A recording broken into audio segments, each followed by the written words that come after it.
Hello guys. तो आज से हम स्टार्ट करने वाले हैं सिंगेज की मैकेनिक्स सीरीज। क्या मैकेनिक्स? हम क्या करेंगे? मैकेनिक्स। मैकेनिक्स हम स्टार्ट करने वाले वेक्टर से। और इसमें हम क्या करेंगे कि हम मान लो इसमें हम कॉन्सेप्ट्स प्लस इलस्ट्रेशन, इसके ऊपर मैंने पहले वीडियो बना दी है कि किस तरह से हम मैकेनिक्स को स्टार्ट करेंगे और चीज़ों को कंप्लीट करेंगे। ठीक है। तो आज हम स्टार्ट करने वाले वेक्टर से। वेक्टर्स पहला चैप्टर रहेगा। इससे पहले दो चैप्टर होते हैं इसमें सिंगेज में। एक होता है एरर वाला chapter, error and dimensional analysis, वो वाला चैप्टर, और प्लस ये एक होता है मैथमेटिकल टूल। तो आई थिंक उन दोनों टॉपिक्स को तो आप खुद ही कर लोगे आराम से पढ़ के, तो उसमें कुछ ऐसा ज़्यादा है नहीं। ठीक है। तो लेकिन आज हम स्टार्ट करेंगे वेक्टर्स। ठीक है, वेक्टर से स्टार्ट करेंगे हम। वेक्टर के बाद आएगा अपना काइनेमेटिक्स, फिर ऐसे Newton's laws of motion and all. ठीक है। ओके। तो वेक्टर्स एंड स्केलर्स होते क्या है, पहले तो ये पढ़ लेते हैं। देखो,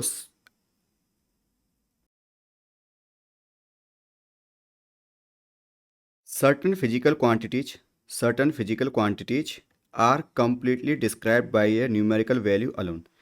मतलब फिजिकल क्वांटिटीज को तो आप जानते हो ना, जैसे कि आपका समय हो गया, टाइम हो गया, मास, और किसी का वस्तु का मास हो गया, टाइम, मास, फोर्स, इस तरह की चीज़ें हैं। उनको क्या बोलते हैं? Physical quantity. ठीक है। तो बोल रहा है सर्टेन, मतलब कुछ फिजिकल क्वांटिटीज वो कंप्लीटली डिस्क्राइब होती है न्यूमेरिकल वैल्यूज से। जैसे मास मतलब 5 किलो चावल। ठीक है। तो केजी यहाँ पर क्या है? मतलब मास क्या है? एक फिजिकल क्वांटिटी। वो सिर्फ डायरेक्ट एक नंबर से डिफाइन हो रहा है, 5 केजी, 6 केजी, इस तरह से। ठीक है।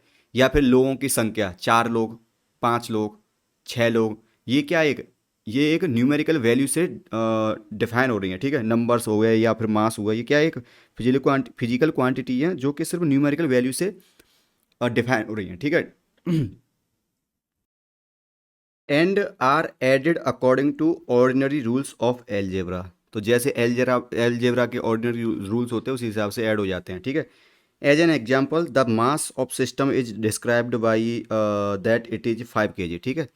If two bodies, one having a mass of 5 kg and other having mass of 2 kg, are added together to make a composite system, the total mass of the system become 5.5 plus 2 kg equal to 7 kg। ठीक है। तो वही है, मतलब ये चीज़ें बिल्कुल जो जो क्या बोलते हैं इनको, फिजिकल क्वांटिटी, जो जो जिनकी मतलब जो जिनको हम सिर्फ न्यूमेरिकल वैल्यू से डिफाइन करते हैं, वो फिजिकल क्वांटिटीज को जोड़ने पर सिर्फ डायरेक्ट मतलब वो जुड़ जुड़ जाती हैं या घट जाती हैं। जैसे 5 kg और 2 kg जुड़ गए, 7 kg हो गया, सिंपल। ठीक है। इन क्वांटिटीज को बोलते हैं स्केलर क्वांटिटीज, जो कि सिर्फ सिंपल एलजेब्रा रूल को फॉलो करती हैं। उनको क्या बोलते हैं? Physical quantities. ठीक है। Sorry, scalar quantities. ठीक है। Okay. When we say a car is moving, we can raise two basic questions. First, in which direction is the car moving? ठीक है। मतलब डायरेक्शन की बात हो रही है। किसकी बात हो रही है? डायरेक्शन की बात हो रही है। ठीक है। दूसरा है, सेकंड क्वेश्चन है how fast is the car moving, कि कितनी तेजी से कार चल रही है। This means that we need both magnitude. Magnitude मतलब जो जो कार कितना तेज दौड़ रही है, इसको बोलते हैं मैग्नीट्यूड। हाउ फास्ट, इसको बोलते हैं मैग्नीट्यूड, मतलब कितनी तेज दौड़ रही है, कितनी तेज कार चल रही है। ठीक है। उसको बोलते हैं मैग्नीट्यूड। ठीक है। ओके। मैग्नीट्यूड, फास्टनेस मतलब स्पीड को ये मैग्नीट्यूड बोल रहे हैं। ठीक है। Of the direction of the motion, wait, how fast is car moving? This means that we need both magnitude and the direction of the motion of the car to express its motion by a vector quantity known as velocity। ठीक है। तो car को जब हम car की velocity को हम sorry जब कार के मोशन को डिफाइन करते हैं, तो वहां पर ये देखते हैं कि कार कितनी तेजी से दौड़ रही है। ठीक है। और किस दिशा में दौड़ रही है। ठीक है। इसको बोलते हैं कार की वेलोसिटी। ठीक है। और इस फिजिकल क्वांटिटी को बोलते हैं वेक्टर्स। ठीक है। Hence the physical quantity such as position, velocity, acceleration, force. ठीक है। Which need both magnitude and direction to express them completely are termed as vectors. ठीक है, तो वेक्टर्स दो टाइप के होते हैं, सॉरी, तो फिजिकल क्वांटिटीज दो टाइप की होती हैं। यहाँ पर लिखता हूँ physical quantities, physical quantities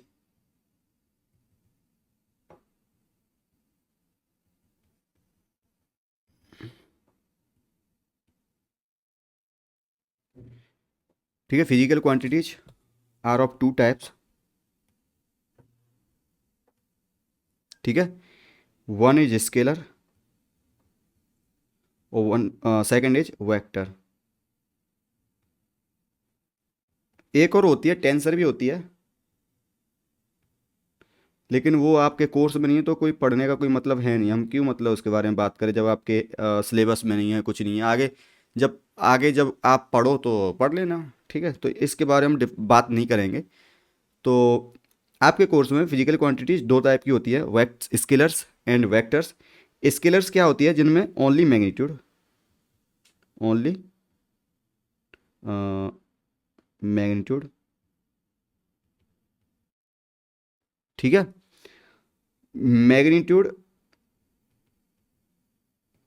plus direction,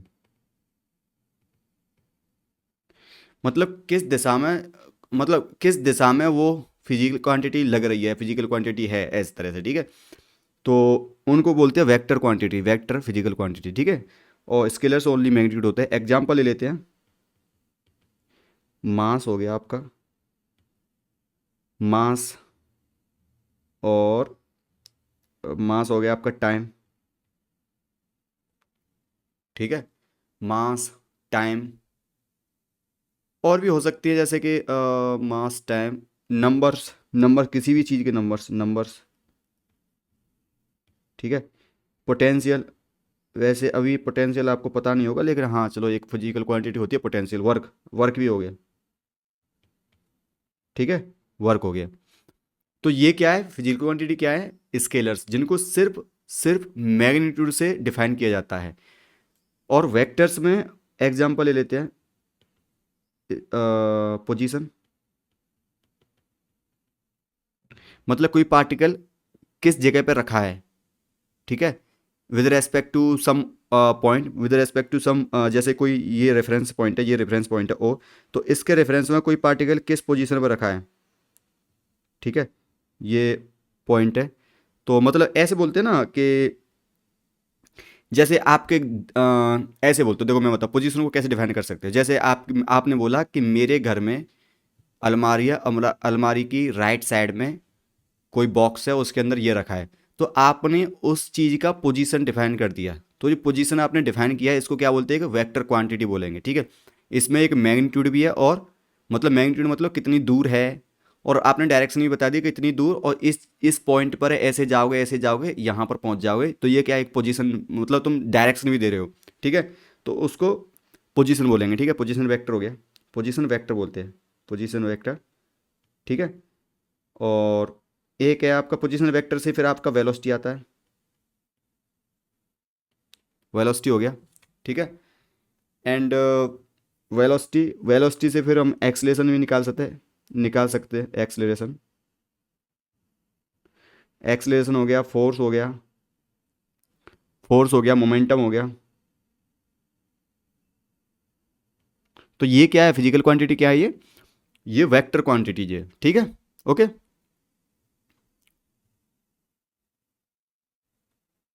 okay, आगे बढ़ते हैं। फिर क्या कह रहा है ये, फिर बोल रहा है, in Greek language the word vector means carrier which signifies a directional nature. ठीक है, तो किसी डायरेक्शनल नेचर को मतलब वेक्टर सिग्निफाइज करता है। ठीक है, कुछ नहीं है इसमें। ठीक है, okay, if a physical quantity in addition to magnitude has a मतलब कोई भी physical quantity in addition to magnitude, magnitude के अलावा हैज ए स्पेसिफाइड डायरेक्शन। ठीक है, मतलब उसके पास एक डायरेक्शन है, मतलब कोई भी फिजिकल क्वांटिटीज मैग्नीट्यूड के अलावा उसमें एक डायरेक्शन है। Plus obeys law of parallelogram of addition. मतलब इसको मैं एक्सप्लेन करूंगा कि लॉ ऑफ पैरेललोग्राम एडिशन क्या होता है। Then only it is said to B vector.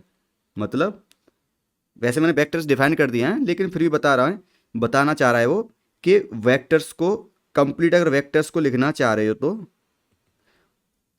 उसमें मैग्नीट्यूड होना चाहिए, प्लस डायरेक्शन होना चाहिए, प्लस मैग्नीट्यूड हो गया, डायरेक्शन हो गया, प्लस ओवेज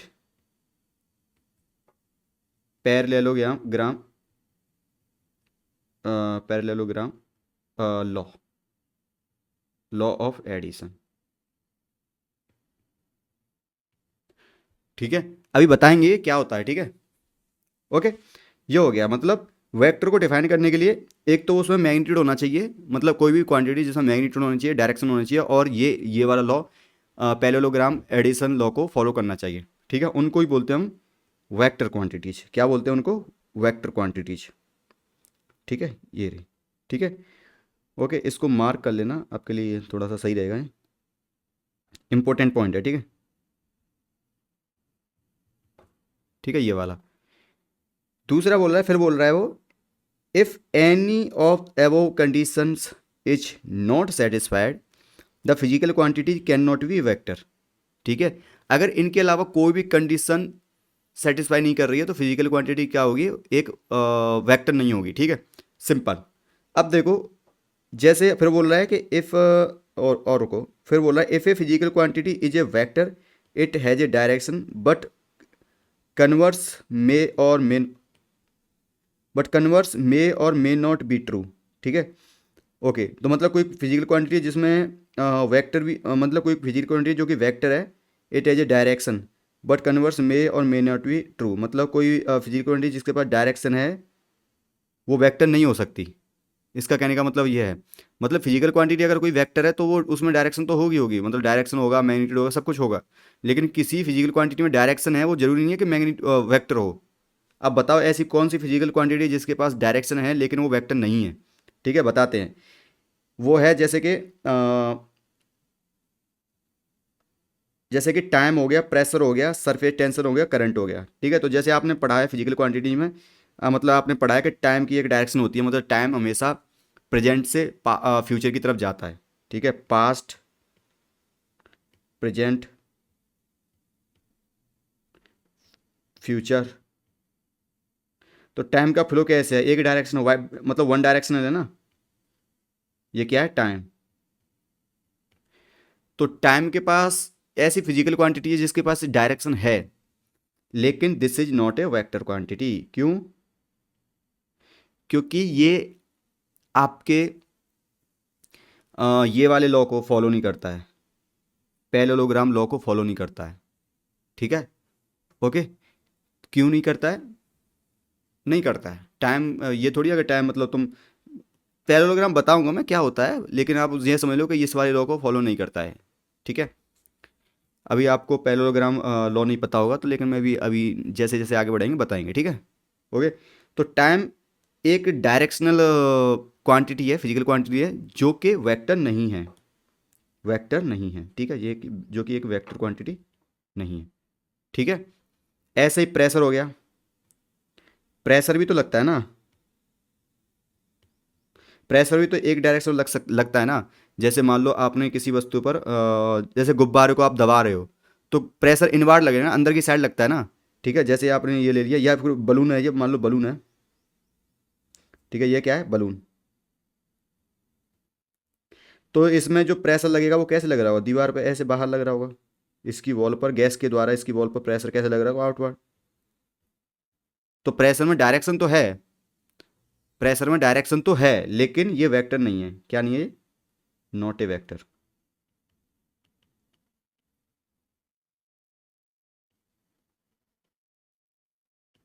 ठीक है, तो प्रेशर हो गया, सरफेस टेंशन हो गया, और ऐसी फिजिकल क्वांटिटी इनके पास डायरेक्शन तो है लेकिन वो वेक्टर नहीं है। इनको मैं मार्क कर देता हूँ। ठीक है, time, pressure, surface tension, current. Current की भी तो डायरेक्शन है, मतलब करंट भी तो तुम्हारा ऐसे, मतलब जैसे कोई प्लस प्लस पॉइंट है और इधर की तरफ माइनस पॉइंट है, मतलब प्लस टर्मिनल है, मतलब किसी भी बैटरी का, और दूसरा नेगेटिव टर्मिनल है, तो ये कोई वायर लगाया तो करंट ऐसे बहेगा पॉजिटिव से नेगेटिव की तरफ। ठीक है, पॉजिटिव से नेगेटिव की तरफ जाएगा। तो यहाँ पर करंट भी क्या है, डायरेक्शनल है, मतलब इसके पास डायरेक्शन है बट नॉट ए वेक्टर। और ये सब क्यों नहीं है वेक्टर, क्योंकि ये आपके पैरेललोग्राम एडिशन लॉ को फॉलो नहीं करते हैं। ओके, आगे बढ़ते हैं। तो ये have direction but are not vectors because they do not obey parallelogram law of addition. ठीक है, okay, the magnitude of vectors a is absolute value of a vector and is indicated by modulus a. तो कोई भी vector है तो मैं ऐसे लिखता हूँ, वेक्टर को रिप्रेजेंट कैसे करते हैं, how to represent, how to represent a vector. ठीक है, तो जैसे इसको इस तरह से वेक्टर रिप्रेजेंट करते हैं, जैसे ये एक टेल होता है इसका, एक टेल होता है इसका, और ये हेड होता है। क्या होता है, ये टेल होता है, टेल, और ये क्या होता है, हेड। ठीक है, और इसको हम लिखते हैं ऐसे है कि ए वेक्टर, क्या है, ए वेक्टर। तो एक वेक्टर के पास एक तो इसका मैग्नीट्यूड होता है, तो मैग्नीट्यूड कैसे निकालेंगे इसका, तो मैग्नीट्यूड निकालेंगे इसका, ए वेक्टर का मॉड्यूलस कर देंगे। मॉड्यूलस बताएंगे कैसे, किस तरह से मॉड्यूलस करते हैं चीज़ों का। ठीक है, ये क्या हो गया मैग्नीट्यूड, एंड इसकी डायरेक्शन क्या है, ऐसे मतलब डायरेक्शन निकालोगे, डायरेक्शन ऑफ ए वेक्टर। ठीक है, तो इसको मैं यूनिट वेक्टर बोलूँगा, मैं यूनिट वेक्टर अभी बताऊँगा आगे क्या होता है। ठीक है, यूनिट वेक्टर ए वेक्टर का ये हो गया यूनिट वेक्टर, मतलब ए वेक्टर की ओनली डायरेक्शन, इसके अंदर ओनली डायरेक्शन है, बाकी इसका मैग्नीट्यूड कितना होगा, 1 होता है। ठीक है, तो इसको लिख सकते हैं हम ए वेक्टर अपॉन ए वेक्टर का मॉड्यूलस।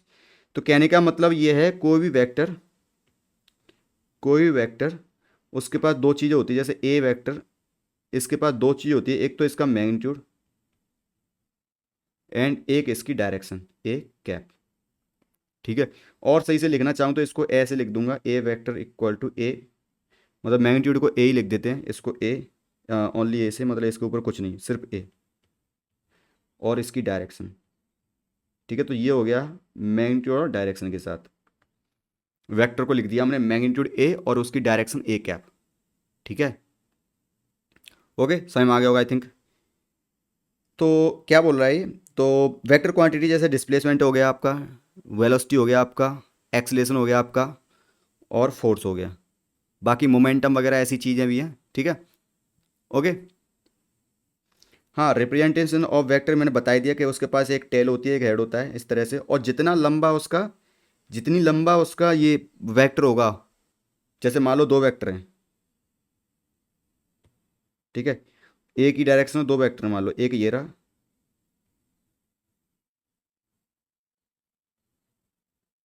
और एक ये रहा, ये ए वेक्टर है, ये बी वेक्टर। तो बी वेक्टर का जो मॉड्यूलस होगा ना, वो ज़्यादा बड़ा होगा ए वेक्टर के मॉड्यूलस से, मतलब magnitude of b vector is greater than magnitude of a vector, क्योंकि जिसका length of a vector, of a vector directly proportional to its magnitude.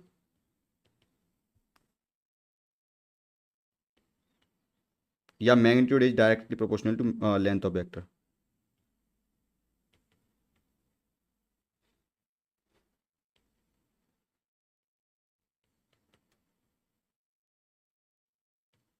ठीक है, तो जो वेक्टर जितना लंबा होगा उसका मैग्नीट्यूड उतना ही ज़्यादा होगा। ठीक है, तो दो फिजिकल क्वांटिटी ए और बी, तो इनमें से किसकी वैल्यू ज़्यादा होगी, किसका मैग्नीट्यूड ज़्यादा होगा, बी का, इस तरह से। ठीक है, और देखते हैं।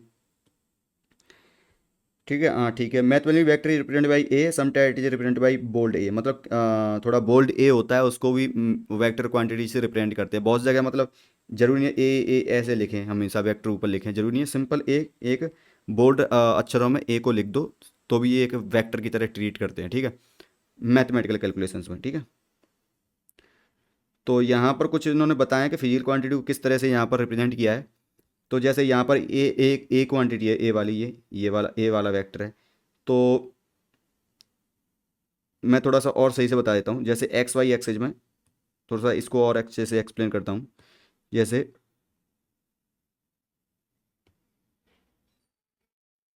ये एक्स है, ये वाई है, ठीक है। अब कोई वेक्टर मान लो ये रहा यहाँ से यहाँ तक, ठीक है, ये क्या है, ए वेक्टर है।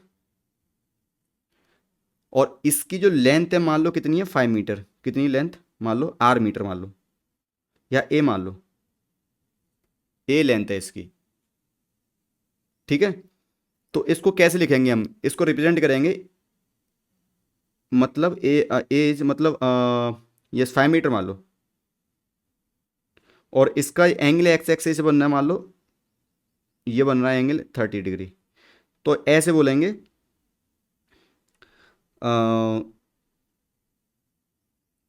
5 मीटर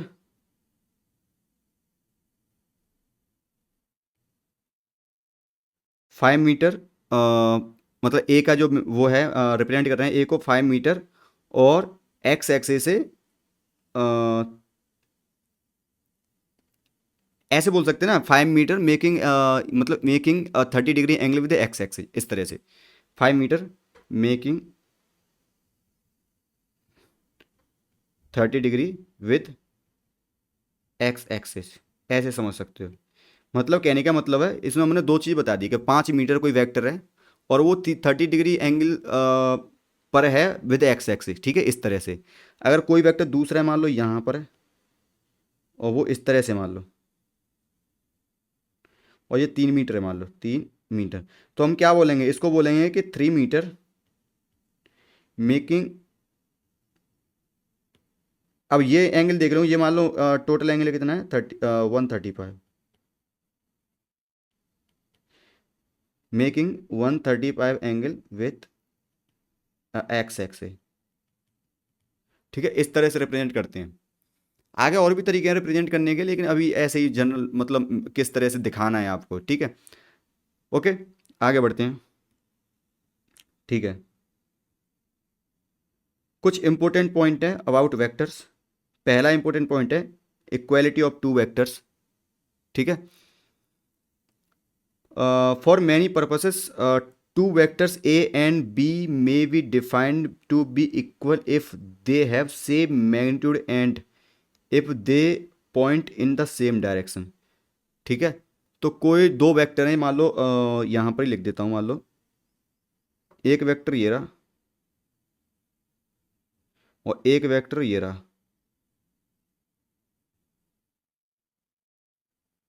ये ए वेक्टर है और ये बी वेक्टर है। तो और इन दोनों की लेंथ सेम है और सेम एक ही डायरेक्शन में ये हैं, ठीक है, एक ही डायरेक्शन में, एक ही डायरेक्शन में दोनों, और दोनों की लेंथ सेम है, तो दोनों वेक्टर्स को एक दूसरे के इक्वल बोलेंगे, ठीक है। इस केस में मतलब दोनों बोथ है वो same direction and same magnitude, इसलिए बोलेंगे A and B both are equal, ठीक है। That H A vector equal to B vector only if A equal to B and if A and B point in the same direction along the parallel lines. तो मतलब same direction में इस तरह से है। अब मान लो ए वेक्टर ऐसे है और बी वेक्टर ऐसे कर दिया तो एक दूसरे के इक्वल नहीं होंगे, ठीक है।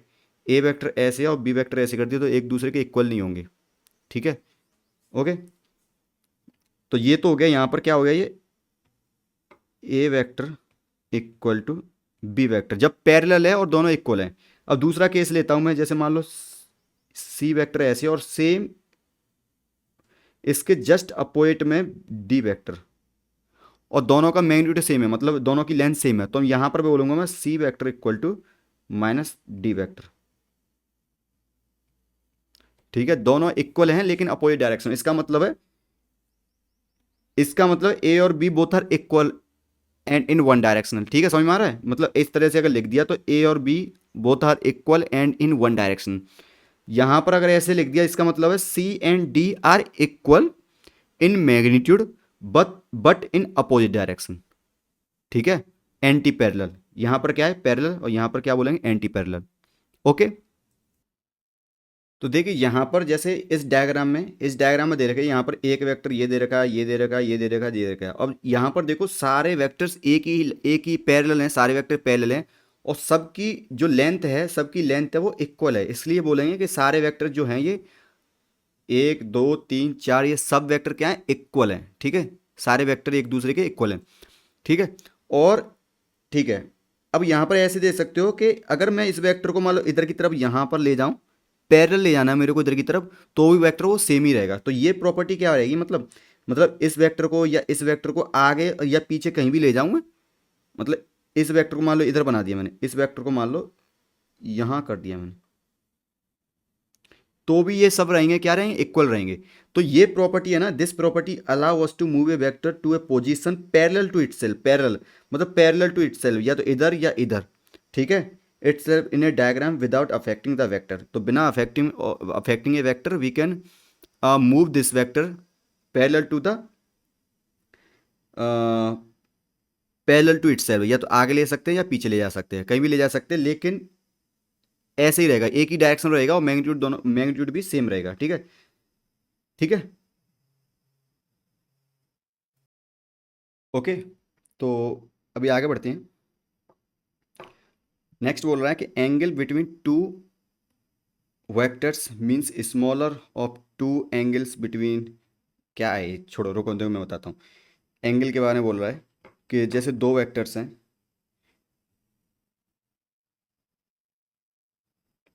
ए वेक्टर और दूसरा वेक्टर है बी वेक्टर, तो इन दोनों के बीच एंगल ये रहेगा थीटा। कैसे, दोनों की टेल एक दूसरे से टच करनी चाहिए, और और जो एंगल होगा वो दोनों हेड के बीच में होगा, ऐसे समझ सकते हो। ठीक है, तो वही है यहाँ पर। ओके। तो ये थीटा की वैल्यू कुछ भी हो सकती है, ऐसे इस तरह से, अगर थीटा ऐसे मतलब दो वेक्टर ऐसे हैं तो थीटा 90 है यहाँ पर, और दो वेक्टर ऐसे भी हो सकते हैं, तो थीटा कितना हो जाएगा, 180। ओके। तो यही था।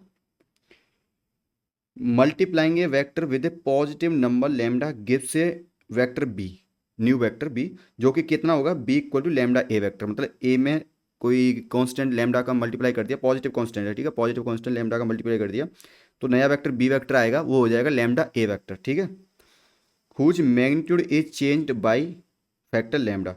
तो अब देखो b vector equal to lambda a है, जैसे कोई ए वेक्टर है।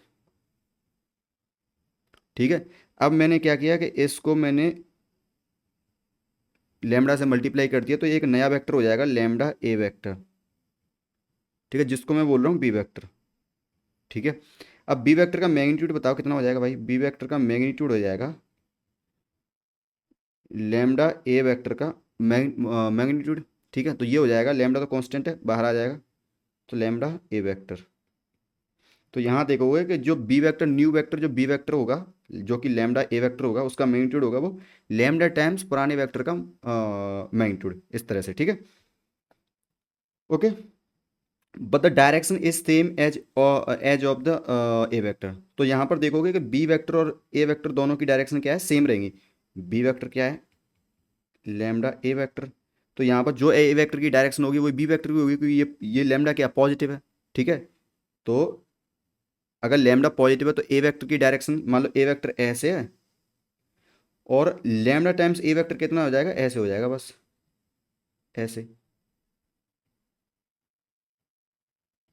इस तरह से।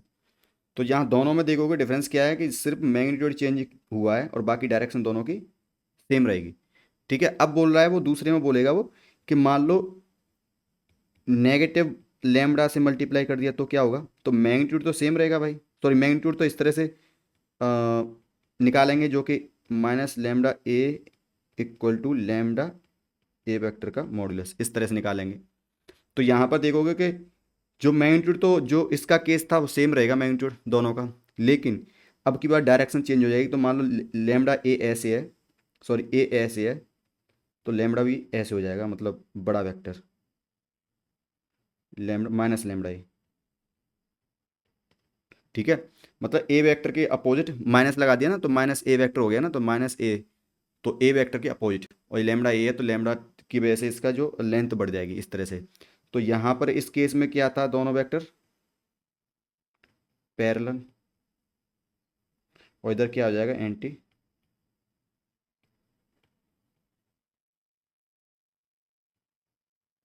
ठीक है, ओके। हाँ, तो ये बोल रहा है कि वही, तो पहले वाले केस में डायरेक्शन सेम रहेगी, दूसरे वाले केस में डायरेक्शन अपोजिट हो जाएगी। ठीक है, अब आएगा बहुत ही इंपॉर्टेंट टॉपिक आ गया, एडिशन ऑफ वेक्टर्स। ठीक है, if you pour 2 liters of milk in a pot containing 1 liter of water, the net resultant amount of milk and water in the pot is 2 + 1 = 3। तो मतलब 2 लीटर के milk एक pot में डाल दिया जिसमें ऑलरेडी 1 लीटर वाटर था, तो टोटल वाटर कितना, मिल्क एंड वाटर कितना हो जाएगा, 3 litre, 3 liters। If we remove subtract 1 liter of mixture from the pot, we will have a net 3 - 1 = 2 liter of mixture in it।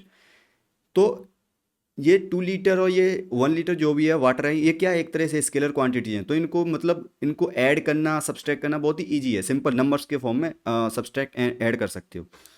Let us now repeat a similar experiment with A vector से force, मतलब किसी object पर force लगाया, तो वो ये बोलना चाह रहा है कि if we push a stationary object with the force of 10 newton and simultaneously another person pushes it with a force of same magnitude in opposite direction, the object does not move.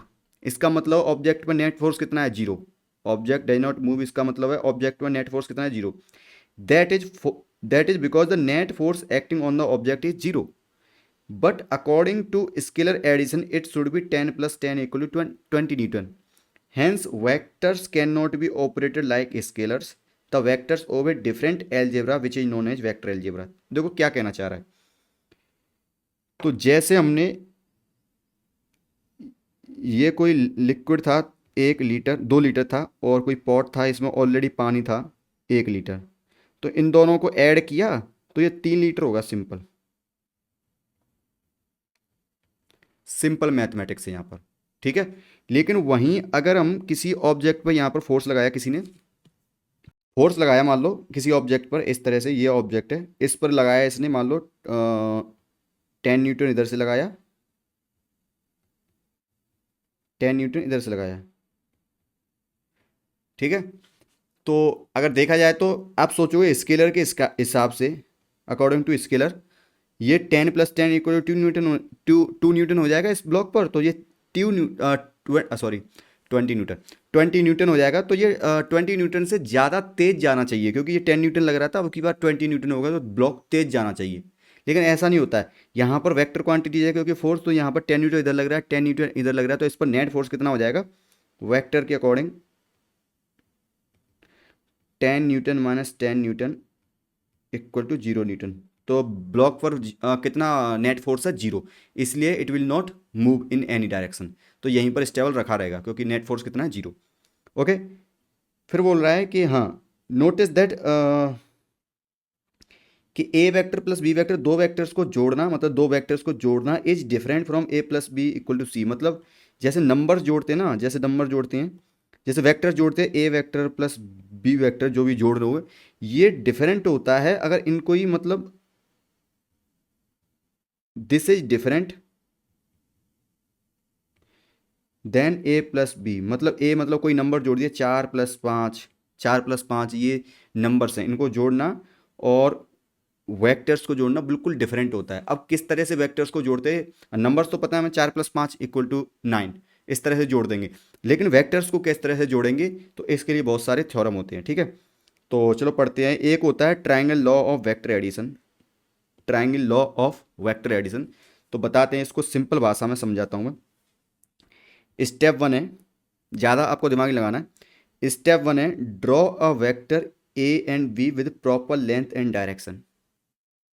ठीक है, दूसरा है step 2 है, after drawing first vector A place the next vector B so its tail non pointed end is attached to the head arrow of the first vector. तो देखो यहाँ पर दो वेक्टर हैं, ए वेक्टर और बी वेक्टर। तो B vector को इस तरह से प्लेस करना है कि बी वेक्टर का जो टेल है और पहले ए वेक्टर के हेड के साथ में कनेक्ट हो जाए इस तरह से। अगर ए और बी वेक्टर को जोड़ रहे हैं तो इस तरह से ए वेक्टर ये रहा, टेल मतलब इसका हेड ये रहा, और बी वेक्टर को इस तरह से इससे चिपका दिया है कि इसका टेल इधर की तरह इससे चिपका है, ठीक है, इस तरह से। तो वैसा ही है, जैसे मान लो ये बैटरी है, आपने बैटरी को ऐड करते हैं, जैसे ये बैटरी है, बैटरी सेल होता है ना, सेल का ये पॉजिटिव पार्ट होता है ये, और ये नेगेटिव पार्ट होता है। तो दूसरा सेल भी इस तरह से ऐड करते हैं, तो पहले के नेगेटिव पार्ट से दूसरे का पॉजिटिव पार्ट इस तरह से मतलब जोड़ते हैं, तो इस तरह से टोटल ऐड ऐड हो जाता है बैटरी, ठीक है। ऐसे ही है यहाँ पर। ओके, तो इस तरह से जोड़ दिया। तीसरा बोल रहा है कि draw a vector connecting the tail of the first vector with head of the final vector. तो ये फाइनल वेक्टर ये है, तो फर्स्ट वेक्टर का जो टेल है ये, और जो फाइनल वेक्टर जो बन जाएगा, जो इस बी वेक्टर का जो हेड है, इससे हम एक वेक्टर जोड़ेंगे इस तरह से, ठीक है। तो मैं बताता हूँ वेक्टर एडिशन, वेक्टर एडिशन। तो ये बोलना चाह रहा है कि एक कोई वेक्टर ए है, ये क्या है, ए वेक्टर, ठीक है। अब इसके साथ मैं दूसरा वेक्टर जोड़ने वाला हूँ, और वो क्या है, बी वेक्टर। ये क्या है, B vector. I want to add A vector plus B vector. तो ऐड करने के लिए क्या करते हैं कि ए वेक्टर का हेड बी वेक्टर के टेल से ऐसे लगा होना चाहिए। तो जो इनका रिजल्टेंट आएगा, मान लो रिजल्टेंट दोनों वेक्टर को जोड़ने के बाद कोई रिजल्टेंट वेक्टर आर वेक्टर आया है, इसको मैं रिजल्टेंट वेक्टर बोल रहा हूँ। तो इसकी जो डायरेक्शन होगी वो ये होगी, मतलब ए के टेल से बी के हेड तक जो वेक्टर जाएगा, ठीक है, ए के टेल से बी के हेड तक जो वेक्टर जाएगा ये होगा आपका आर वेक्टर। समझ में आ गया। तो इस तरह से वेक्टर एडिशन करते हैं। ओके, तो ये हो गया आपका वेक्टर एडिशन। ये आपका ट्राइंगल लॉ बोलते हैं, इसको क्या बोलते हैं, ट्राइंगल लॉ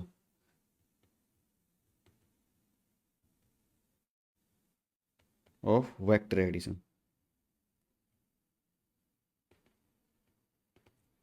ठीक है, नेक्स्ट क्या है, नेक्स्ट है आपका, हाँ, parallelogram law of vector addition. तो इसमें ज़्यादा इसको पढ़ते नहीं है, इसको समझते हैं, ठीक है। तो जैसे एक बॉक्स है ये रहा, ठीक है। अरे यार थोड़ा सा ये लैग हो रहा है यार मेरा डिवाइस, क्या करूं। तो ये एक बॉक्स है, तो इस पर दो आदमी फोर्स लगा रहे हैं, मतलब खींच रहे हैं, एक ऐसे खींच रहे हैं, मतलब इसको ऊपर से देखेंगे तो कुछ इस तरह से दिखेगा आपको। यहाँ पर डालते हैं नंबर, ये नंबर एक है और ये नंबर दो है।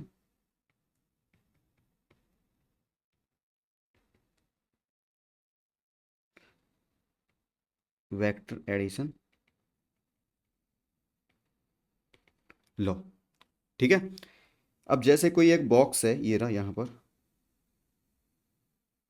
ठीक है। तो ये बॉक्स है, इसको दो लोग खींच रहे हैं, एक तो इधर खींच रहा है,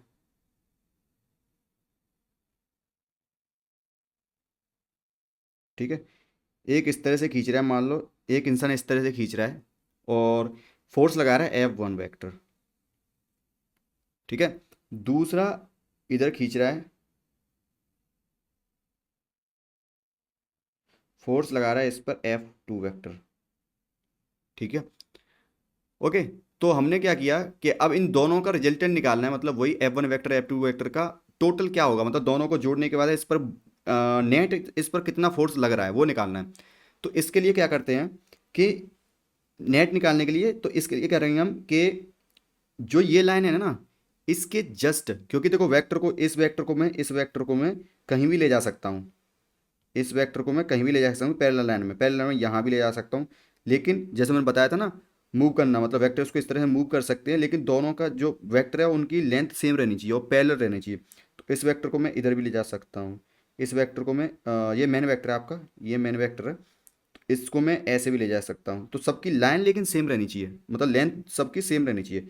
तो इस वेक्टर को मैं ऐसे बोल रहा हूँ कि एक ये वाला वेक्टर एफ वेक्टर का जस्ट इसके पैरेलल लाइन, इसकी पैरेलल लाइन ये वाली होगी, तो ये कुछ इस तरह से होगी, ठीक है, इस तरह से। ठीक है,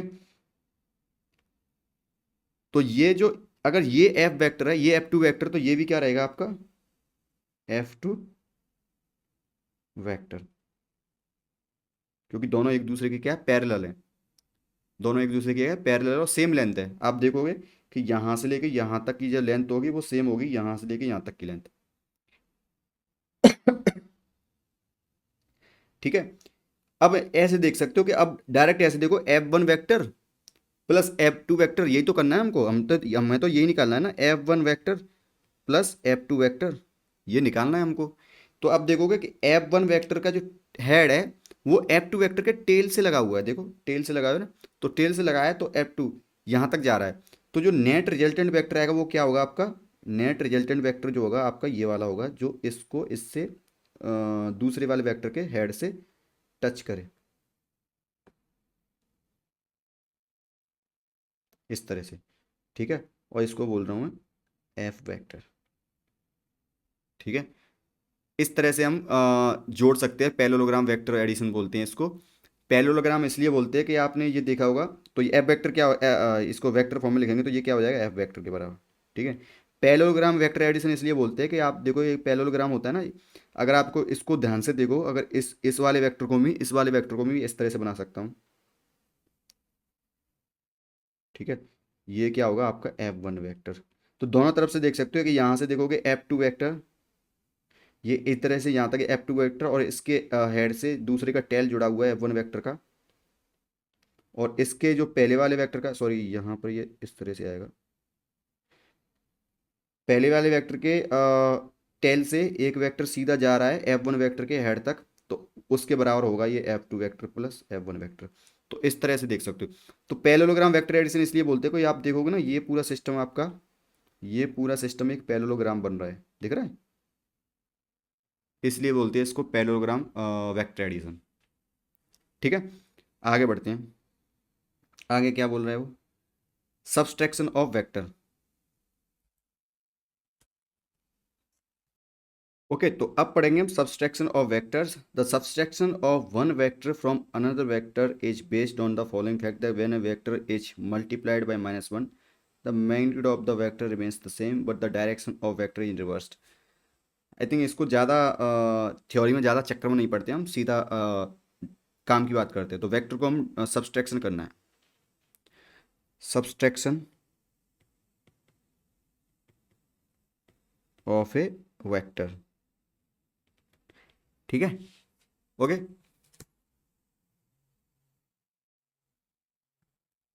अब मान लो मैंने दो वेक्टर को जोड़ना है, सब्सट्रैक्ट करना है। तो जैसे एक वेक्टर ये रहा, ए वेक्टर। ठीक है, ए वेक्टर।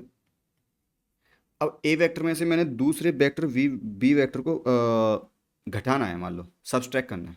ठीक है, सब्सट्रैक्ट करना है, तो मैं इसके लिए क्या करूँगा कि ए वेक्टर का जो हेड है ना, इसके साथ में बी वेक्टर के हेड को ऐड कर दूंगा। ठीक है, तो कुछ इस तरह से लिख दूंगा मैं, इस तरह से, इस तरह से। ठीक है, ओके। और एक वेक्टर लूंगा जो कि मैं ए वेक्टर के ए माइनस बी कर रहा हूँ, तो एक वेक्टर के टेल से, ए वेक्टर के टेल से बी वेक्टर तक जाएगा, बी वेक्टर के टेल तक जाएगा, ए वेक्टर के टेल से बी वेक्टर के टेल तक जाएगा, इस तरह से।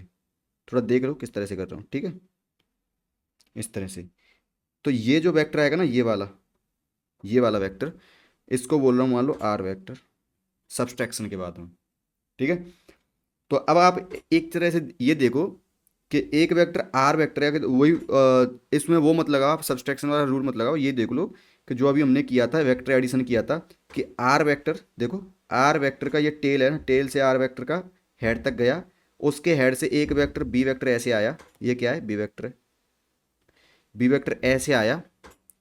ओके, और हाँ, तो यहाँ से हम देख सकेंगे वेक्टर एडिशन से, विधि कौन सा law, vector addition law, addition law. वो क्या बोलता है कि R vector plus B vector equal to क्या हो जाएगा, ए वेक्टर। तो आर वेक्टर क्या हो जाएगा, A vector minus B vector, इस तरह से। ठीक है, ओके। ओके, और दूसरा तरीका ये है कि मान लो, फिर से करते हैं, A vector minus B vector करना है ना हमको, तो इसको मैं ऐसे लिख सकता हूँ, ए वेक्टर माइनस हटा दो यहाँ से और माइनस बी वेक्टर, इस तरह से कर सकते हैं।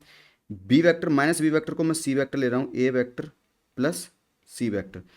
ठीक है, माइनस बी वेक्टर क्या है, सी वेक्टर। ठीक है, तो अब मैं वही वेक्टर एडिशन वाला लगाएंगे यहाँ पर, तो ये ए वेक्टर रहा, ए वेक्टर और सी वेक्टर जोड़ने हैं मेरे को, तो बस ये क्या रहा, ए वेक्टर, सी वेक्टर ये वाला है, सी वेक्टर कौन सा है, ये सी वेक्टर है। ठीक है, तो इन दोनों का रिजल्टेंट जो आएगा, वेक्टर एडिशन में पढ़ा है हमने कि ऐसे, मतलब एक वेक्टर यहाँ से गया, इसके टेल से हेड तक गया ये वेक्टर ए वेक्टर, अब उसके हेड से सी वेक्टर का टेल लगाया, तो वही वेक्टर एडिशन वाला लो। तो यहाँ पर ये क्या आ जाएगा आपका, आर वेक्टर, लेट ये क्या है, आर वेक्टर। तो मैं बोल दूंगा आर वेक्टर इक्वल टू हो जाएगा आपका ए वेक्टर प्लस सी वेक्टर। अब हम फिर से इसी ग्राफ को फिर से, क्योंकि अब सी वेक्टर को हम रखने जा रहे हैं फिर से, तो ये कुछ इस तरह से हो जाएगा आपका। अब देखो, अगर अगर जैसे आपने देखा बी वेक्टर ऐसे था, बी वेक्टर ऐसे था इस तरह से, तो सी वेक्टर कैसे होगा, माइनस बी वेक्टर है ना, तो इस तरह से होगा ना, सी वेक्टर इस तरह से होगा ना, माइनस बी वेक्टर जो कि क्या था, सी वेक्टर।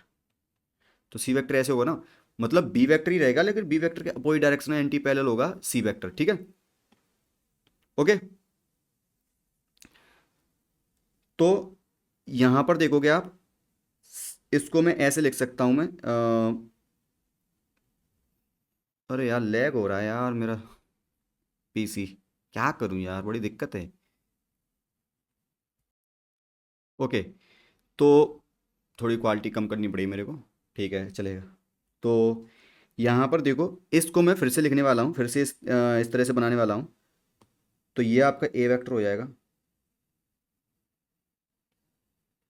और सी वेक्टर की जगह पर अब क्या रखना है, पर जा रहा हूँ सी वेक्टर को माइनस बी रखने जा रहा हूँ, तो ये उल्टा हो जाएगा, जो वेक्टर है ना ये उल्टा हो जाएगा आपका, अब ये सी वेक्टर क्या हो जाएगा, उल्टा हो जाएगा इस तरह से, क्योंकि ये माइनस बी वेक्टर है ना, अब ये हो जाएगा बी वेक्टर। ठीक है, सी वेक्टर क्या था आपका, माइनस बी वेक्टर था,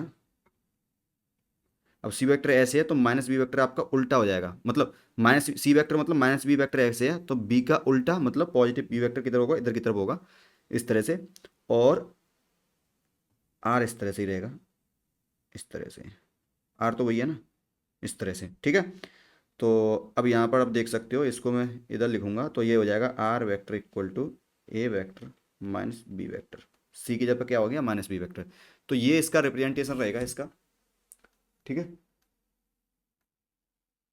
ओके। तो ये इस तरह से यहाँ पर लिखोगे आप, सब्सट्रैक्शन लिखोगे, तो ये वाला मैथ यूज होगा यहाँ पर। ठीक है, ओके। ओके, तो सब्सट्रैक्शन आपका हो चुका है, subtraction of vector math vectors. तो अभी है आपका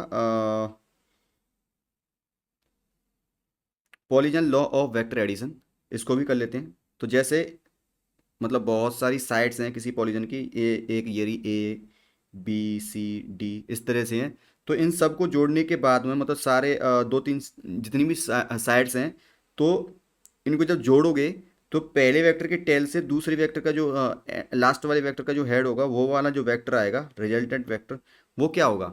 ठीक है, तो वो जानेंगे इस वीडियो में। ठीक है, वीडियो क्या है यार, चल ही रहा है वीडियो, तो इसमें जानेंगे। ठीक है, करते हैं इसको। तो जैसे, कौन सा है, पॉलीजन लॉ ऑफ क्या है, polygon law of vector addition, इसको भी पढ़ लेते हैं।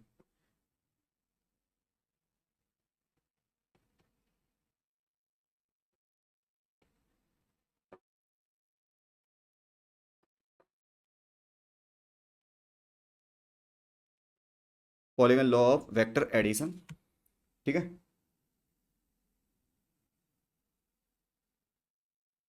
ओके।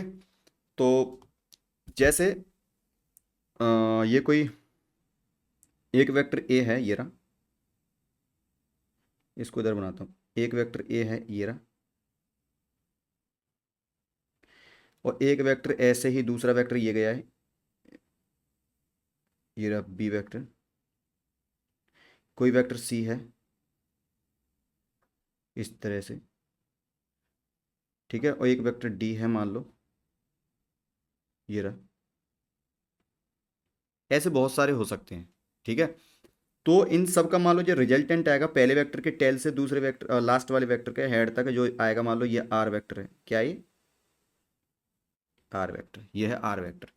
तो मुझे आर वेक्टर इन सब में मतलब रिलेशन फाइंड करना है किस तरह से आएगा। तो ऐसे देखो, यहाँ देखिए आप कि मान लो ए वेक्टर और बी वेक्टर का रिजल्टेंट क्या आ रहा है, ये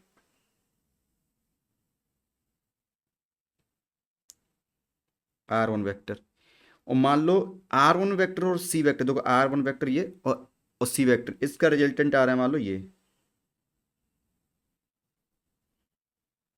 आर टू वेक्टर, ठीक है।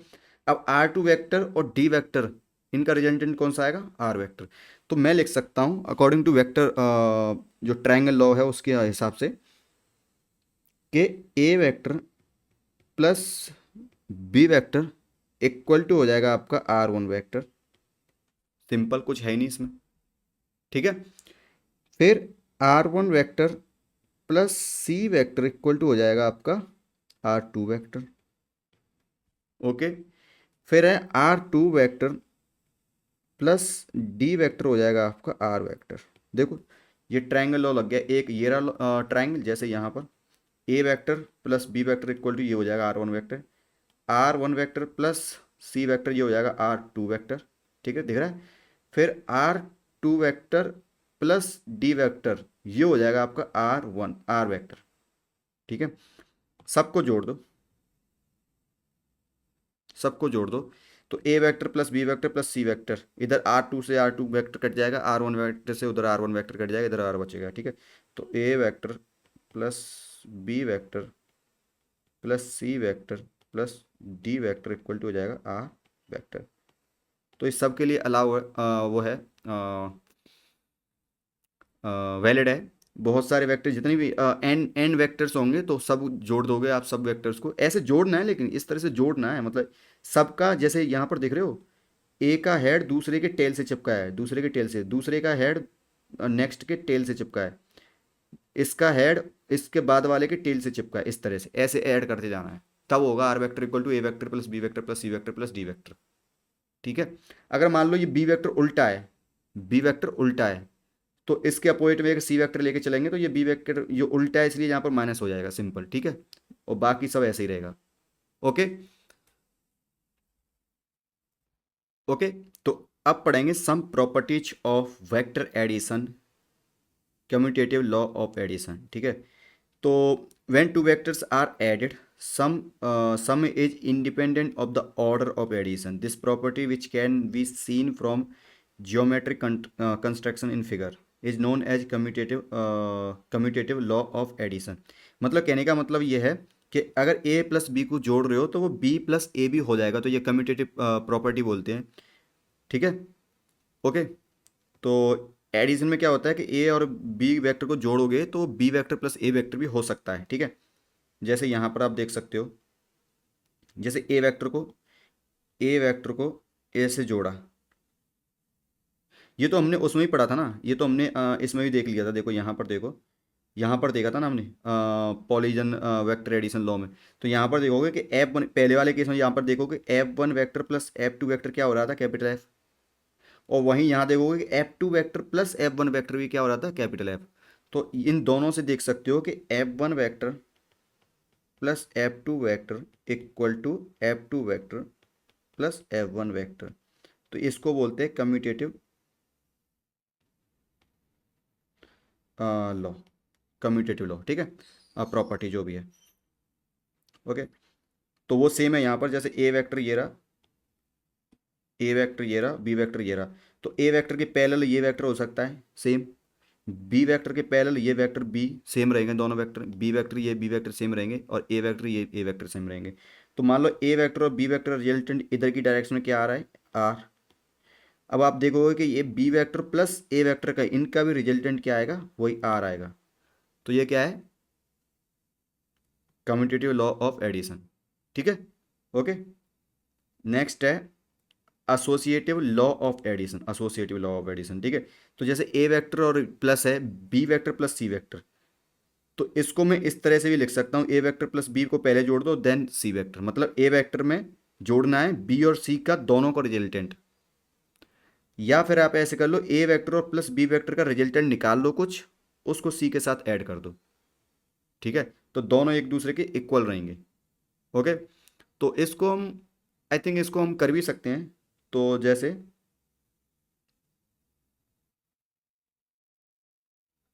यहाँ देखिए आप,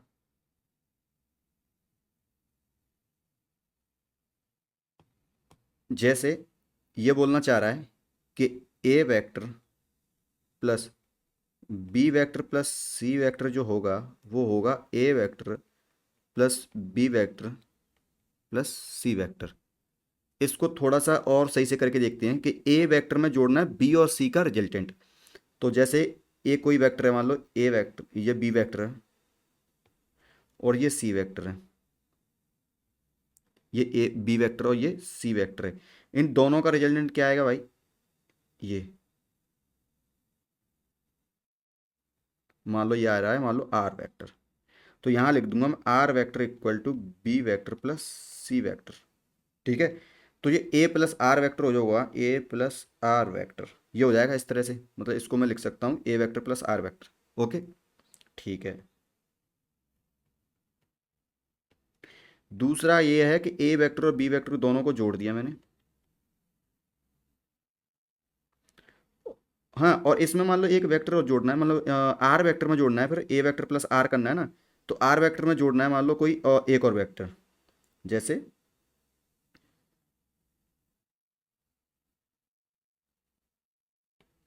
इसी को ले लेता हूँ,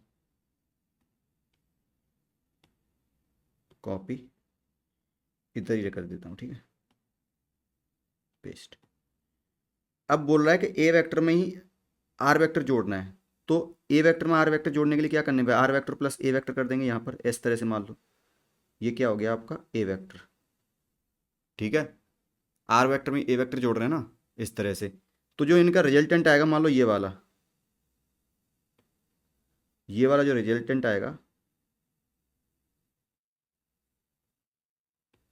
उसको बोल रहा हूँ मैं, ये आर वेक्टर है, आर वेक्टर, इसको बोल रहा हूँ मान लो मैं आर वेक्टर, इसको आर वन बोल देता हूँ, आर वन बोल देता हूँ, ठीक है, आर वन, अरे तेरी, इसको आर वन बोल देता हूँ, इस ये क्या है आर वन, और ये क्या है आर वन वन, ठीक है। ओके, और ये आर वेक्टर, तो आर वेक्टर क्या हो जाएगा आपका, आर वेक्टर हो जाएगा आपका R one vector plus A vector, इस तरह से, ठीक है, इस तरह से लिख देंगे, ठीक है। हाँ, तो यहाँ पर आप देखोगे कि आर वेक्टर जो होगा रिजल्टेंट वो होगा R one plus A vector. तो ये हो जाएगा आपका आर आर वन वेक्टर क्या है, B vector plus C vector plus A vector, ठीक है। तो ये आर वेक्टर आ जाएगा आपका, ठीक है। तो ऐसा ही रहना चाहिए। अगर हम फिर दूसरा, फिर दोबारा देख रहे हैं, पहले बोल रहे हैं, फिर बोल रहे हैं हम ए और बी को जोड़ेंगे देन सी को जोड़ेंगे। तो ये रहा ए वेक्टर, ये रहा बी वेक्टर, ठीक है। तो ए और बी वेक्टर को मान लो जोड़ा, तो ये रहा आपका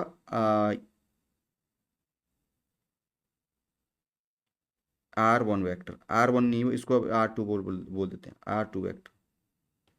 फिर बोल रहे हैं कि आर टू वाले वेक्टर में, मतलब ए प्लस बी है, या आर टू वेक्टर मान रहे हैं, तो आर टू वेक्टर में सी जोड़ना है।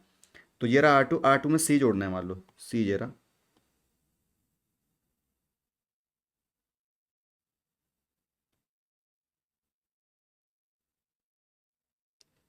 सी, ये रहा। तो R two vector plus C करेंगे, मतलब आर, ये आर टू वेक्टर प्लस सी वेक्टर, तो ये हो जाएगा ये कैपिटल आर। तो इसको मैं आर प्राइम बोल दे रहा हूँ, ये वाला जो वेक्टर आएगा वो क्या बोल रहा हूँ, आर प्राइम। तो आप देखोगे कि आर प्राइम जो होगा वो हो जाएगा आर टू वेक्टर प्लस सी वेक्टर, और आर टू वेक्टर कितना था, A vector plus B vector plus C vector. तो आप देखोगे कि R one vector equal to क्या है, आर वेक्टर और क्या है आर वन प्राइम, मतलब जो ये कंडीशन थी वो होल्ड कर रही है, मतलब ठीक है, ये कंडीशन मतलब होल्ड कर रही है, ठीक है। तो वही है, कहाँ था ये, एसोसिएटिव लॉ है, ठीक है। तो एसोसिएटिव लॉ फॉलो करता है वेक्टर्स का एडिशन, ठीक है। ओके, तो तीन वेक्टर्स हैं, तो वो तीन वेक्टर्स हैं तो उनका एडिशन एसोसिएटिव लॉ को फॉलो करेगा। मतलब A vector plus B plus C का जो रिजल्टेंट आएगा वही होगा अगर A vector plus B vector equal to C vector, मतलब प्लस सी वेक्टर। और भी हो सकता है कि ए प्लस सी को जोड़ो फिर बी को जोड़ो, वो भी कर जाएगा, ठीक है। Okay, next. अब यहाँ पर इलस्ट्रेशन आ गए हैं, तो इतने के बाद इलस्ट्रेशन आ गया, ठीक है। हमने काफ़ी चीज़ों को एक्सप्लोर कर लिया है, ठीक है। तो पहले हमने पढ़ा था, तो फिर से एक बार रिवाइज करवा लेता हूँ। पहले मैंने वेक्टर्स एंड स्केलर्स को पढ़ाया था, ठीक है। उसके बाद मैंने रिप्रेजेंटेशन ऑफ वेक्टर्स पढ़ाया, ओके। मैंने कुछ इंपॉर्टेंट पॉइंट कराए, जैसे कि वेक्टर्स के बारे में कुछ, मतलब वेक्टर्स को, पैरेलल वेक्टर्स को ऐसे लिखते हैं, एंटी पैरेलल को इस तरह से लिखते हैं। अगर वेक्टर सेम सेम वेक्टर्स हैं तो उनको पैरेलली आगे पीछे कर सकते हैं, ठीक है। इस तरह से ये हो गया इंपॉर्टेंट पॉइंट्स। दोनों के बीच एंगल कैसे होगा, और दोनों मल्टीप्लाई करते हैं तो वेक्टर चेंज होता है, तो किस तरह से उसका मैग्नीट्यूड चेंज होता है, डायरेक्शन चेंज होती है, वो करा दिया। एडिशन ऑफ वेक्टर में मैंने कराया था कि ट्राइंगल लॉ ऑफ वेक्टर। फिर मैंने कराया था पैरेललोग्राम लॉ ऑफ वेक्टर। फिर मैंने कराया था सब्सट्रैक्शन ऑफ वेक्टर्स, ये भी करा दिया। उसके बाद मैंने करा दिया polygon law of vectors. Then मैंने कराया सम प्रॉपर्टीज ऑफ वेक्टर। पहली प्रॉपर्टी थी कम्यूटेटिव लॉ ऑफ एडिशन, दूसरी प्रॉपर्टी थी एसोसिएटिव लॉ ऑफ एडिशन। इतना हो गया। इसमें से कोई भी डाउट हो आप प्लीज़ मुझको क्या बोलते कमेंट में बता देना। मैं आपको और अच्छे से एक्सप्लेन कर दूंगा चीज़ों को। वैसे कुछ ज़्यादा दिक्कत है नहीं, जो भी डाउट हो गया आप पूछ सकते हो मुझसे, ठीक है। मैं या तो वहीं पर कमेंट में एक्सप्लेन कर दूंगा, नहीं तो अगर फिर भी आपको समझ में नहीं आता है तो I can explain you in A video, ठीक है।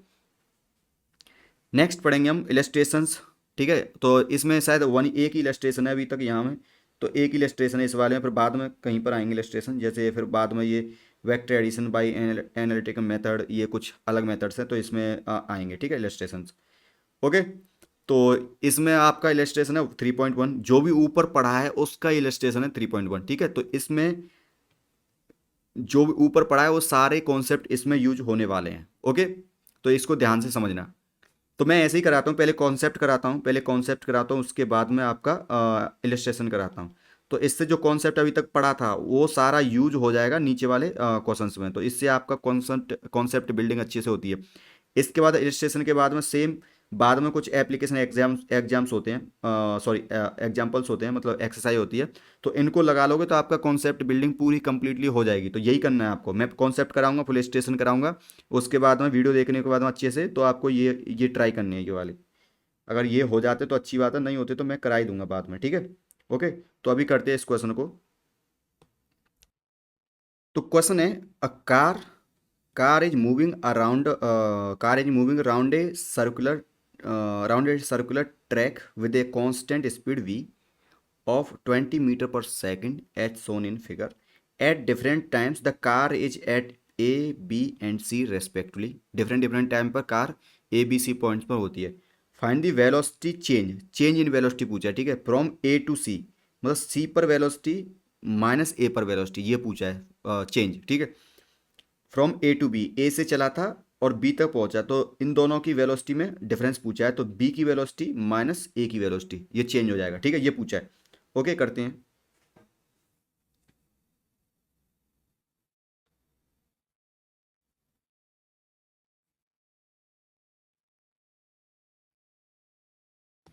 ठीक है, तो क्वेश्चन में ये दे रखा है कि ये एक सर्कुलर लूप पर, सर्कुलर ट्रैक पर कोई कार जा रही है, कार मूव कर रही है, ठीक है, ये ओरिजिन है। तो ए से चली, मान लो ए पॉइंट पर थी, तो कार की वेलोसिटी इधर की साइड कितनी थी, वी, कांस्टेंट स्पीड है मान लो वी, ठीक है। और ये ए पॉइंट है, ऐसे ही यहाँ पर इसकी स्पीड कितनी होगी, यहाँ पर भी कितनी है, वी है।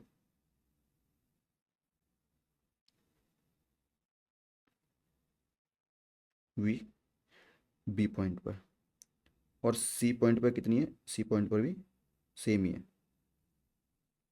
वी, स्पीड सेम ही है, ठीक है। लेकिन डायरेक्शन चेंज हो रही है बार बार।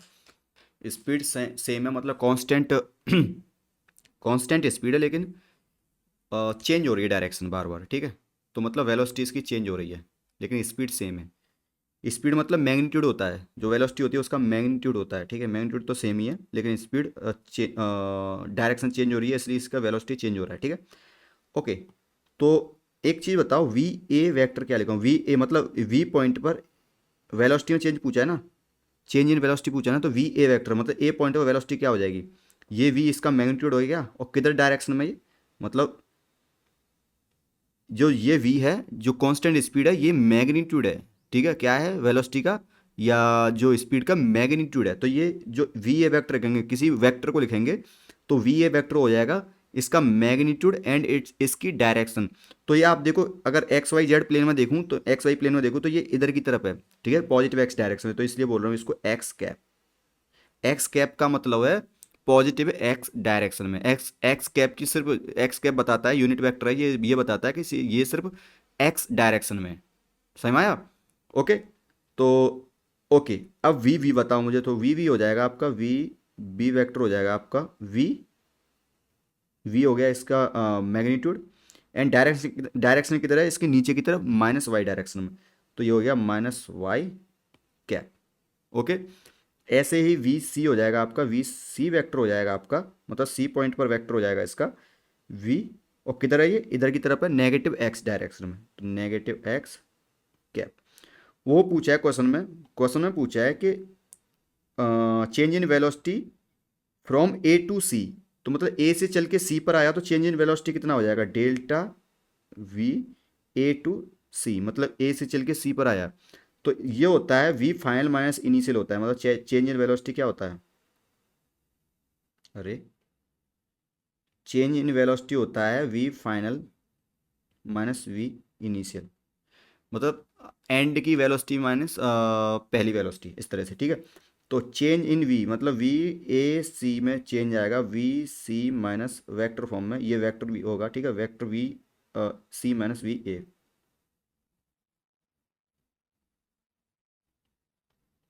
इस तरह से। ओके। तो ये हो जाएगा आपका delta V equal to A C equal to V, V सी कितना है आपका, वी सी आपका वी, या इसको ऐसे लिख सकते हैं माइनस वी एक्स कैप, ये हो जाएगा माइनस वी वाई कैप, और ये हो जाएगा वी एक्स कैप है ये, ठीक है। तो ये हो जाएगा माइनस वी एक्स कैप और माइनस वी एक्स कैप, तो ये हो जाएगा minus two V X cap. ऐसे ही डेल्टा वी, क्या पूछा था, delta V A to B, A भी पूछा था ए बी, तो ये हो जाएगा वेक्टर क्वांटिटी रहेगी, तो ये हो जाएगा आपका V vector B minus V vector A. Okay. तो ये हो जाएगा आपका वी, वी बी कितना है आपका, वी बी है आपका minus V Y cap minus V X cap, ठीक है। तो ये हो गया आपका, पहला हो गया ये, दूसरा हो गया ये। ओके। ओके। तो अगर अब इसको हम डायग्राम के फॉर्म में समझने का ट्राई करते हैं तो कुछ इस तरह से होगा, मान लो जैसे हमने पूछा था कि वी ए, पहला क्वेश्चन था वी ए सी, ठीक है, तो वी ए सी के लिए क्या लिख देंगे, V B vector vector minus V A vector, sorry C vector, और ये वेक्टर। तो ये एक तरह से ट्रायंगल लॉ जैसा बन रहा है, और इसमें हम किस तरह से अब ये लिखने का ट्राई करेंगे, ठीक है। तो इसको मैं बोल सकता हूँ वी सी, ओके,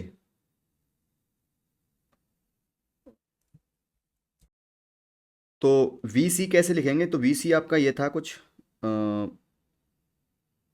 इधर वी एट सी, ठीक है, वी सी ऐसे था सी पॉइंट पर, और ए पर जो वेलोसिटी था वो कुछ इस तरह से था, दोनों की लेंथ सेम है, लेंथ सेम मतलब दोनों का मैग्नीट्यूड सेम है। तो आप ऐसे सोचो कि एक दूसरे के से मतलब दोनों वेक्टर सेम है, और वो क्या हो रहे हैं एक दूसरे से अपोजिट डायरेक्शन में, बस जस्ट, ठीक है।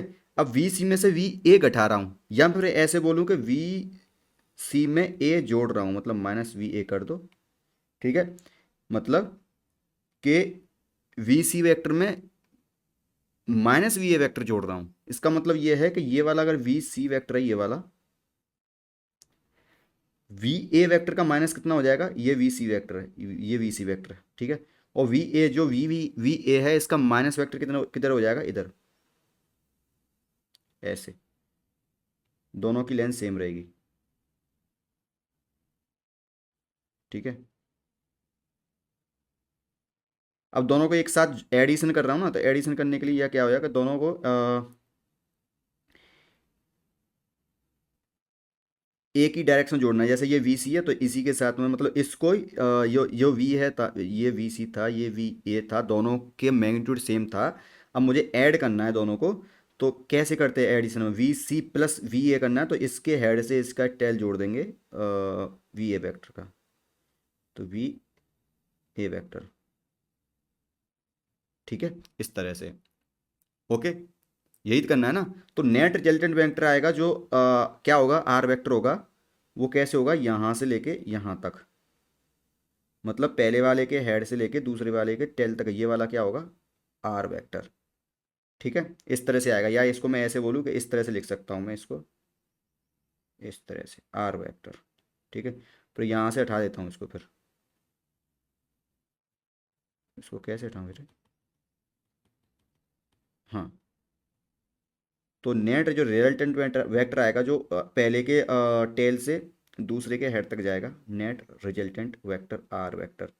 और ये कितना हो जाएगा, वी सी प्लस माइनस करके वी ए वेक्टर। ठीक है, इस तरह से।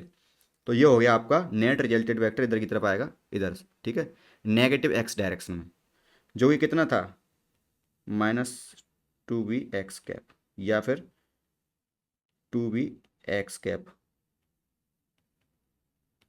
मैंने एक्स वाई एक्स कैप के फॉर्म में लिखा था। और टू वी की वैल्यू कितनी थी आपकी, वी की वैल्यू थी 20 मीटर पर सेकेंड, तो ये हो जाएगा 40 मीटर पर सेकेंड एक्स कैप। ठीक है, sorry sorry, minus minus x cap, minus x cap. ठीक है, इस तरह से। ओके, अब दूसरा भी देख लेते हैं। दूसरा था V B minus V A vector. तो ये कुछ आपका ऐसे था कि वी वेक्टर नीचे की तरफ लग रहा था, तो ये आपका वी ए वेक्टर था। वी ए वेक्टर कैसे था, ऐसे वी ए वेक्टर, और वी वेक्टर नीचे की तरफ लग रहा था, और दोनों को हमको घटाना था। क्या करना था, यहाँ पर क्या किया था हमने, V B minus V A vector करना था। तो वी मतलब delta V vector A V था ना, तो इसको तो करना था हमको V B vector minus V A vector. ठीक है, तो इसको मैं ऐसे लिख सकता हूँ, V B vector plus minus V A vector. ठीक है, तो पहले बी वेक्टर बना लेते हैं। ये वी ए वेक्टर है, और बी वेक्टर किधर था, इधर था आपका वी बी वेक्टर। ये क्या था आपका, वी बी था, नीचे था ना, नीचे की तरफ था ना, ऐसे। ठीक है, ऐसे। ओके, तो ये बन गया आपका। अब वी बी वेक्टर में जोड़ना है माइनस वी ए वेक्टर। पहले तो वी ए वेक्टर ये है, तो वी ए वेक्टर का माइनस क्या हो जाएगा, ये हो जाएगा भाई,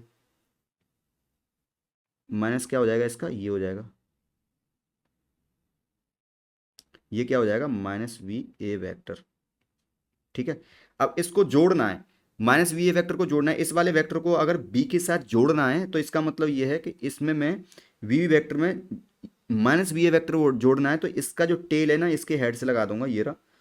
और इस तरह से, क्योंकि इधर की डायरेक्शन है तो इस तरह से बना दिया मैंने। ठीक है, इस तरह से। ये क्या है, minus V A, minus V A vector, इस तरह से। ठीक है, और इसका रिजल्टेंट किधर आएगा भाई, रिजल्टेंट आएगा पहले वेक्टर के हेड टेल से दूसरे वेक्टर के हेड तक, ये आर वेक्टर आएगा आपका, या फिर delta V A V vector. Okay, इस तरह से रहेगा। आई बात समझ में। ओके, तो इनकी वैल्यू रख देंगे तो कुछ इस तरह से हो जाएगा, ये जो निकाला था ना वाई, ये इस तरह से। ठीक है, इस तरह से हैं। अब एंगल भी पूछ सकते हैं कि रिजल्टेंट जो वेक्टर आएगा, रिजल्टेंट मतलब delta V A V vector आएगा, इन दोनों से किस तरह से एंगल बना रहा होगा, तो वी बी से एंगल ये वाला बना रहा होगा, ऐसे सोच सकते हो, ये वाला एंगल।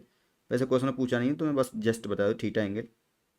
ठीक है, और थीटा एंगल टेन थीटा हो जाएगा आपका, टेन थीटा हो जाएगा आपका वी ए का मैग्नीट्यूड, ये वाला मैग्नीट्यूड अपॉन ये वी बी का मैग्नीट्यूड। तो मैग्नीट्यूड ऑफ वी ए या minus V A upon magnitude of V B vector. ठीक है, अगर देखा जाए तो ये 20 आएगा, ये 20 आएगा, इक्वल टू 1, तो थीटा बराबर 45 डिग्री एंगल, इस तरह से। ओके, तो ये मैंने क्वेश्चंस करा दिए हैं। तो आपको क्या करना है अब इसके बाद में, ये इलस्ट्रेशन 3.1 करा दिया। और इसके बाद में आपको क्या करना है, आपको याना ये कॉन्सेप्ट एप्लीकेशन एक्सरसाइज को सॉल्व करना है। तो ये पहली एक्सरसाइज है, ये देख लीजिए आप, ये पहली एक्सरसाइज है। इसके बाद आपको एक्सरसाइज नंबर 2 ये रहा, स्क्रीनशॉट ले लेना, ठीक है। ये आप फिर से देख लीजिए, पहली एक्सरसाइज 2, ठीक है, ये 2, देन 3, ठीक है, देन 4, 4 का भी आधा पार्ट इधर की साइड है शायद, सॉरी हाँ पूरा ही है 4, ये रहा, देन 5, देन 6, देन 7, देन 8, 8 ये रहा, 8 का भी कंप्लीट पार्ट ये रहा, 8, 8 का ए एंड 8 का बी, और these are the answers. Okay, इसके बाद ये सब करना। इसके बाद हम पढ़ेंगे नेक्स्ट वीडियो में, हम पढ़ेंगे कि vector addition by by analytical method.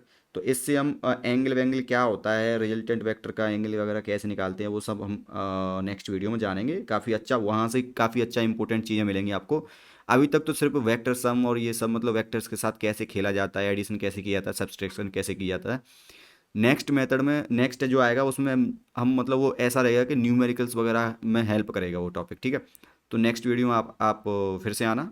Thank you so much for watching this video, and please अगर यहाँ तक आपने वीडियो देखा है तो कमेंट में लिखना। अगर यहाँ तक आपने वीडियो देख लिया है तो कमेंट में लिख देना आप अपना, जब भी जिस चीज़ के भी एस्पिरेंट हो आप, G2024 या 5 या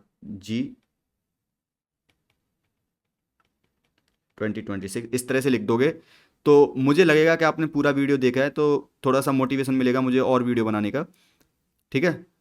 तो अगर कोई वीडियो नहीं देखेगा, यहाँ तक पूरी वीडियो नहीं देख रहा है, तो इसका मतलब ये है कि मैं अच्छी वीडियो नहीं बना रहा हूँ, ऐसा लगेगा मेरे को, ठीक है। अगर आपने यहाँ तक वीडियो देखा है तो प्लीज़ कमेंट करना ये, तो इससे मुझे बहुत ज़्यादा मोटिवेशन मिलेगा और बहुत ज़्यादा मतलब अच्छा लगेगा कि हाँ मतलब मेरी वीडियो कोई लोग देख रहे हैं। मतलब अगर आप एक बंदा भी देख रहा है तो मुझे बहुत अच्छा लगेगा। तो प्लीज़ कमेंट ज़रूर करना, ठीक है। और जो भी है सजेशन आप मुझे बता सकते हो, पर एक कमेंट ज़रूर करना, क्योंकि इससे मुझे बहुत अच्छा लगेगा और मैं नेक्स्ट मतलब वीडियो बनाने में मुझे एफर्ट्स डालूंगा, ठीक है। अगर कोई कमेंट नहीं करेगा तो मुझे अच्छा ही लगेगा, ऐसा लगेगा कोई मेरी वीडियो देख ही नहीं रहा है, मतलब मेरी वीडियो इंटरेस्टिंग नहीं लग रही है उनको, ठीक है। तो मुझे इंटरेस्टिंग बनाने के लिए और मेहनत करूँगा, मैं थोड़ा सा और सही से चीज़ों को एक्सप्लेन करूँगा, ठीक है। तो आप प्लीज़ कमेंट ज़रूर करना, ओके। और इसको लाइक शेयर एंड लाइक कर देना आप, और शेयर तो ज़रूर करना, क्योंकि दूसरे दूसरे लोग भी होंगे जो जिनको इस चैनल का नहीं पता हो, तो उनके साथ शेयर कर देना, और जो सेल्फ स्टडी कर रहे हैं उनके लिए, ठीक है। ओके, बाय गाइज, फिर मिलेंगे। फिर नेक्स्ट मिलेंगे क्या, नेक्स्ट ये पढ़ेंगे vector addition by analytical method. तो इसमें हम जानेंगे किस तरह से चीज़ें, एंगल वगैरह किस तरह से निकालते हैं, ये सब चीज़ें, ठीक है। और आगे फिर हाँ, इसके बाद हम पढ़ेंगे, ये करने के बाद हम थोड़ा सा इलस्ट्रेशंस करेंगे, और इलस्ट्रेशन करने के बाद फिर यूनिट यूनिट वेक्टर्स ये सब हैं।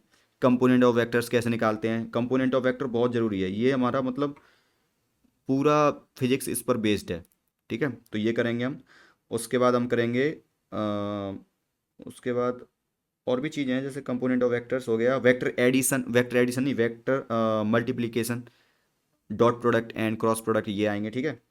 और सारे क्वेश्चंस कर लेंगे हम, सारे इलस्ट्रेशन सारे करेंगे, ठीक है। कॉन्सेप्ट एप्लीकेशंस भी करेंगे, अगर आप उनको सॉल्व करोगे, सिलेक्टेड प्रॉब्लम्स करेंगे, ठीक है।